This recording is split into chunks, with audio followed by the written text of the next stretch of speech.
मैंने सबसे brutal interrogation कौन सा किया आपने? Basically the art of questioning.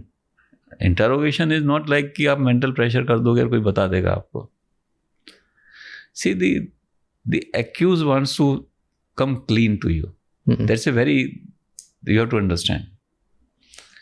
And in coming clean to you, अगर आप उसको अपने questions में ये prove कर देते हो कि वो झूठ बोल रहा है, then you start telling the truth. I'll give you one example. 96-97 में दिल्ली में 42 blast हुए थे. तो my team was investigating that case. तो उसमें एक लड़का पकड़ा था कामरान. तो initially he confessed 18 blasts. So it was on 11th day of his remand when I was questioning him. There were piles of paper of call details from India to Pakistan and all that. So I told him कि you are telling lie. झूठ बोल रहे हो. कहता जी कैसे?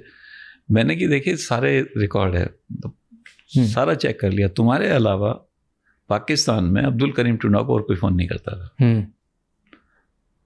तो तुम कुछ ना कुछ झूठ बोल रहे हो. तुम्हें मालूम है बाकी ब्लास्ट किसने किए हैं? तो शक पका गया. कहता सर मेरी किसी मौलवी से बात कराओ. तो we arrange the meeting.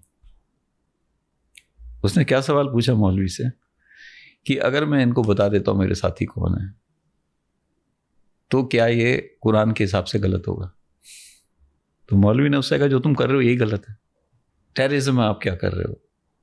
Innocent लोगों को मार रहे हो, ये तो गलत है. Then he told about other people. सारे केस सॉल्व हुए और करीब 22 मॉड्यूल ऑल ओवर इंडिया से पकड़े गए. So it is not a question of, see interrogation I always feel is an art and you have to be very patient in interrogation. एक को हम इंटरोगेट कर रहे थे, he was suspected to be close to Dawood. Close to Dawood? Dawood. And मतलब मैं भी था इंटरोगेशन में, सेंट्रल इंटेलिजेंस एजेंसीज के लोग भी थे उसको, एंड वो हमें हाथ नहीं धरने दे रहा था किसी भी चीज पे. मतलब he was saying I don't know Dawood. अच्छा, ओके. देन एक जगह वो ट्रैप हो गया कि ये झूठ बोल रहा है. देन ही कन्फेस्ड एवरीथिंग कि नेपाल जाके दाऊद से जब बात करता तो नेपाल जाता है, नेपाल से फोन करता है. Then he gave us description of his house and everything. But it took almost 8 hours questioning, not saying him anything else.